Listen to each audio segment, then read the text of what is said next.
Bonjour à toutes et tous, merci d'être avec nous. Troisième point, nous avons donc un groupe de travail qui a énormément avancé sur tous les aspects stratégie thérapeutique.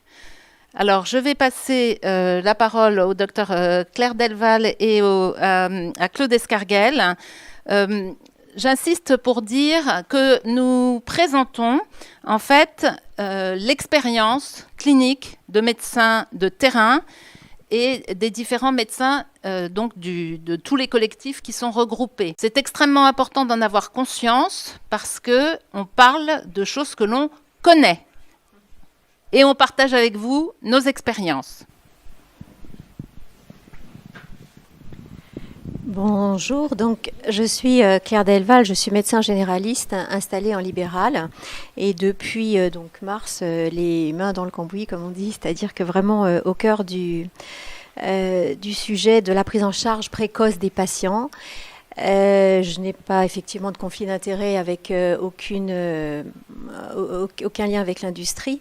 Et si je suis là aujourd'hui, si je suis sortie de mon cabinet et de ma petite ville d'installation pour venir ici, c'est parce que j'en avais assez d'entendre, chaque fois que je tourne le bouton de la radio, qu'il n'y avait pas de traitement, qu'il n'y avait pas de solution, en dehors de rester chez soi, se cacher, espérer ne pas être sur la route, sur le chemin du virus,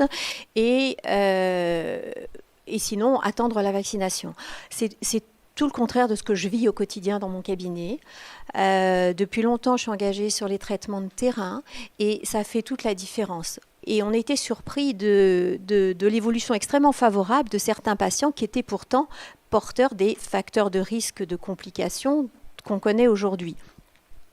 Donc, cette notion de terrain est très importante et la notion de prévention est très importante. Donc, dans ce groupe de travail, on a voulu pas uniquement parler des traitements précoces, donc Claude va vous détailler les traitements précoces, mais aussi de rappeler ce qu'on pouvait faire en prévention. Et donc, on a partagé comme on le partage avec nos patients, c'est sur mon bureau, voilà. On a partagé ce qu'on fait au quotidien dans nos recommandations, puisque c'est vrai qu'en prévention, on ne va pas dire la même chose à une personne âgée qui sort une fois par semaine pour faire ses courses ou à l'infirmier ou à l'ASH qui est en traitement, en unité de traitement Covid. On ne va pas éventuellement dire la même chose à un EHPAD où il va y avoir 1 ou 2 cas qui va commencer ou à une personne qui est en bonne santé et qui travaille dans un endroit où peut-être il va rencontrer du public mais pas de gens malades. Donc il fallait adapter notre réponse à tous ces cas particuliers. C'est ce qu'on a essayé de synthétiser dans ce tableau. Je suis très sensible depuis longtemps à la phrase de Claude Bernard, le microbe n'est rien, le terrain est tout. Et vous avez bien vu qu'avec cette histoire de maladie Covid, les patients qui faisaient des complications avaient un terrain très particulier, que ce soit des problèmes de surpoids, des problèmes d'hypertension, des problèmes de diabète. Et sur ce terrain, on peut faire quelque chose. Merci Claire, je me présente, Claude Escarguel, microbiologiste, ancien hospitalier, ancien président du syndicat des praticiens des hôpitaux généraux. Voilà, je suis amené à vous parler du traitement et je voudrais quand même rappeler que depuis le début de l'épidémie, on entendait une phrase qui était donnée par les autorités sanitaires, alias M. Véran, M. Salomon, Karine Lacombe et M. Bouet du Conseil de l'Ordre, il n'y a pas de traitement. Et deuxièmement, il ne faut surtout pas utiliser d'antibiotiques. Et ça m'a rappelé un article de l'Express qui avait parlé récemment de complotistes. Qu'est-ce qu'un complotiste ? C'est quelqu'un qui affirme des choses sur des croyances sans jamais les avoir démontrées. Or là, nous sommes exactement dans la même situation. Ces gens ont affirmé des croyances sur une maladie nouvelle dont ils ne connaissaient rien. Et les premiers qui ont commencé à traiter, au contraire, ont été, rejetés.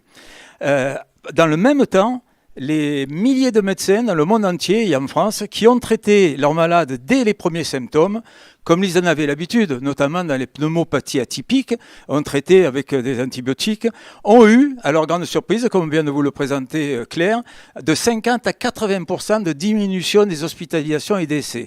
C'était à pas en croire les yeux, de telle manière que M. Jean-Jacques Epstein, qui a été un des premiers à a signalé à la presse a eu des écarts monstrueux entre hospitalisation et décès quand il ne traitait pas. Et du jour où il s'est mis à traiter, il n'a eu plus aucun décès, pratiquement plus aucune hospitalisation. Et ce qu'on voudrait dire, c'est que ces traitements ramènent le Covid à peu près au niveau d'une grippe, c'est-à-dire avec une mortalité et une létalité qui ne nécessite pas de confiner et d'arrêter un pays tout entier. Et ce qu'il faut savoir, parce que c'est que seuls les médecins de ville sont capables d'être crédibles sur un traitement précoce, puisque c'est les seuls qui voient leurs malades pendant la phase virale. Or, c'est dans cette phase-là que le traitement est efficace. Dès que le malade traîne trop longtemps chez lui, comme il leur a été recommandé par les autorités sanitaires, de ne pas bouger, de prendre du Doliprane et d'attendre que ça se complique, malheureusement, ils en arrivent à la phase inflammatoire. Et à ce moment-là, à l'hôpital, on ne peut plus rien faire au niveau de la chute de la charge virale. Donc les traitements ambulatoires précoces ne sont plus efficaces. Donc tous les gens qui vous diront qu'en milieu hospitalier, ça ne marche pas, je pense qu'ils ne peuvent être crédibles sur la validation ou l'invalidation de ce traitement. Il faut savoir que ce traitement, nous avons demandé aux autorités sanitaires de le valider, de prendre des cohortes de médecins généralistes qui traitaient d'autres cohortes qui ne le traitaient pas. Ça n'a jamais été fait. Pourquoi? On se demande pourquoi. Mais peut-être qu'on aura la réponse plus tard. Donc vous avez ici notre tableau des préconisations qui donc détermine bien la thérapeutique en fonction des situations asymptomatiques, post-symptomatiques, des malades qui ont des formes qui traînent au bout de 4, 5 jours, 7 jours, et des formes beaucoup plus graves. Et donc vous voyez qu'à chaque fois, on utilise des molécules qui font partie de l'arsenal thérapeutique de certaines familles, bien sûr, certaines familles d'antibiotiques qu'on utilisait classiquement. Et ce sont les macrolides, avec l'azithromycine, clarithromycine, et ce sont aussi des cyclines qui sont classiquement utilisées dans ces tableaux cliniques, et l'ivermectine, qui est ce qu'on appelle un macrolide-like, puisqu'il a une formule voisine de l'azithromycine. Donc il faut savoir que ces préconisations sont toutes sourcées, et vous avez à la fin de notre travail toutes les publications internationales, en français et en anglais, qui justifient l'utilisation thérapeutique. Donc ceux qui vous diront « ça ne marche pas », regardez de suite premièrement, s'ils ont des conflits d'intérêts, et deuxièmement, s'ils sont hospitaliers ou si c'est des médecins de ville qui l'ont pratiqué. Vous trouverez peu de médecins de ville qui ont fait ce traitement qui vous diront que ça ne marche pas.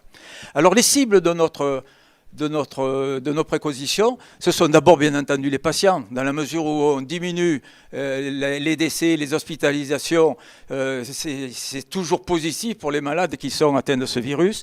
Ensuite, c'est surtout aussi pour le parcours de soins, c'est-à-dire qu'on désengorge les hôpitaux, on permet à ces gens qui sont à l'hôpital de ne plus être débordés comme ils le sont actuellement, et qui évite aussi le confinement. Et donc on voit la troisième cible de notre protocole de travail, ce sont tous ces gens qui aujourd'hui subissent une absence totalement de liberté dans leur exercice professionnel, parce que nous pensons que le traitement est une alternative au confinement. En diminuant la charge virale des malades, en diminuant les hospitalisations, en diminuant les causes de décès, on arrive, si vous voulez, à éviter ce que le chef de l'État cherche à éviter en ce moment, à savoir un confinement dans des normes qui sont incompatibles avec l'activité économique.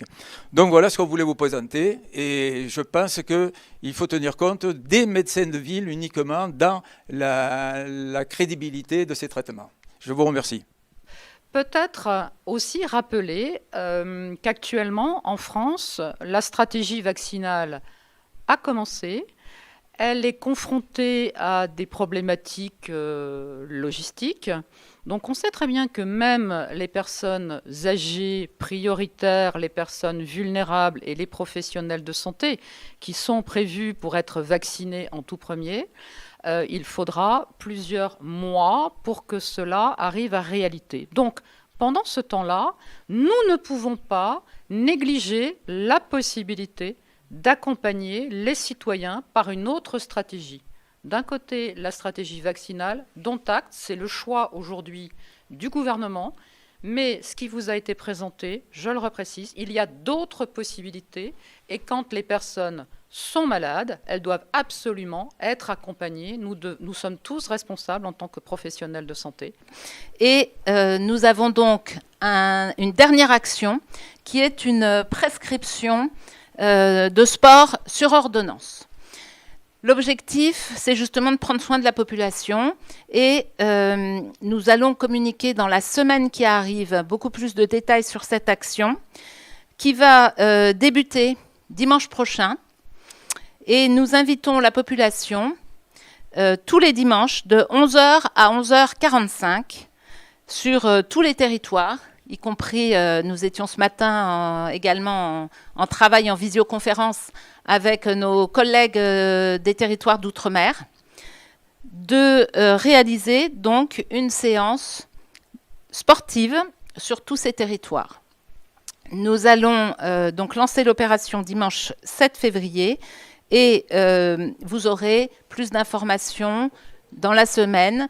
Elle rentre pour nous dans le cadre du sport sur ordonnance et on va mettre en ligne cette ordonnance justement qui va symboliser cette action. Et nous allons donc appeler la population à prendre soin d'elle tous les dimanches de 11h à 11h45. On ne vous en dit pas plus pour le moment. La suite dans des informations dans la semaine avec l'endroit, les endroits, les villes dans lesquelles cette opération va être lancée pour commencer. Et après, on espère que dans toutes les villes de France, cela se passera.